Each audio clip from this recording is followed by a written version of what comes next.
When the call for action comes, these firefighters in northern Israel have less than a minute to jump into action. But where the main danger used to be the flames, now it's the rockets. Now the war is much more difficult because a firefighter also has to think about how he solves the incident, how he carries out the mission in the complex arena, in the dangerous area. And on the other hand, he has to open his eyes, to look wide, to listen. He has to look at the sky so he doesn't have a rocket on his head. Battling a blaze under constant attacks from Hezbollah in Lebanon. It's hard for us. We've known this area for decades. As a result of rocket fire by Hezbollah, one rocket shot landed here in the area, as you can see below. It set the forest on fire here, and we fought for dozens of hours to prevent greater damage. Since the beginning of the year, more than 25,000 acres of land had burned across northern Israel, leaving trees like this completely burnt to a crisp, ash all over the ground. And it's up to the firefighters to try and come here and put out the blaze. It's not one fire. If 50 rockets are fired, then there will probably be 60 fires. Why? Because the speed of the fragments of fire. So we find ourselves in multi-scene events where there are many, many focal points. Due to the constant threat, the Galil Golan station has more than doubled its forces, with teams filling in from all across Israel. At this stage, we have teams from Tel Aviv, Ramat Gan, Herzliya, from all over the country who are coming so that we can actually deal with the task. Plus an outpouring of help from outside organizations.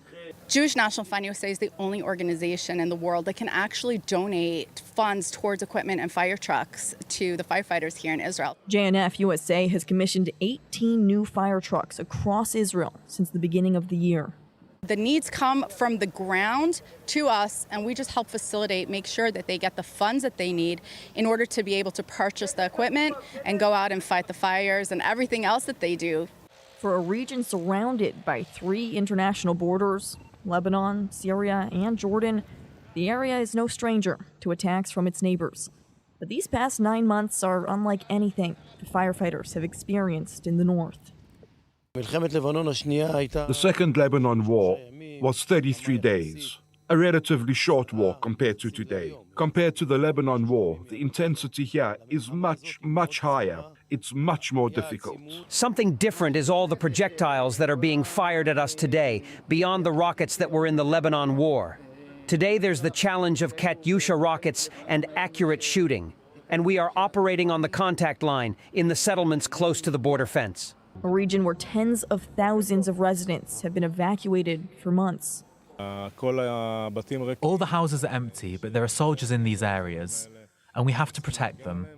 In addition to the routine, if a fire breaks out in someone's yard, a citizen usually calls and informs us, but here we don't have a citizen to inform us. We only recognize it once it's big, so the message reaches us late. If they get a call, they have 60 seconds to get fully dressed in all of their gear. That's why all of the pants, the boots, they're ready right here by the fire truck, ready to go. And now what's new since the war is it's not only the fire gear, it's also protective gear, like a vest to protect them from all the incoming rockets and missiles as well. And I'm taking much longer than they would. What's my time? 60 seconds to run towards the fire, all while weighed down by dozens of pounds of field and forest protective gear in temperatures upwards of 100 degrees Fahrenheit. You need to put a vest on you now. You see how hard it is. Now take this vest, 8 hours going down, up, with water hoses. It makes for something inhumane. But despite the new challenges, the fighters aren't deterred and say they're prepared for whatever comes next in the north. I grew up here. I feel like I'm protecting the house where I grew up. And I think it's one of the most important tasks that I, at least as a commander, can do. In the end, there is a mission here to protect the land of Israel and to protect the north. We are doing that. Reporting in northern Israel, Nicole Zedeck for I24 News.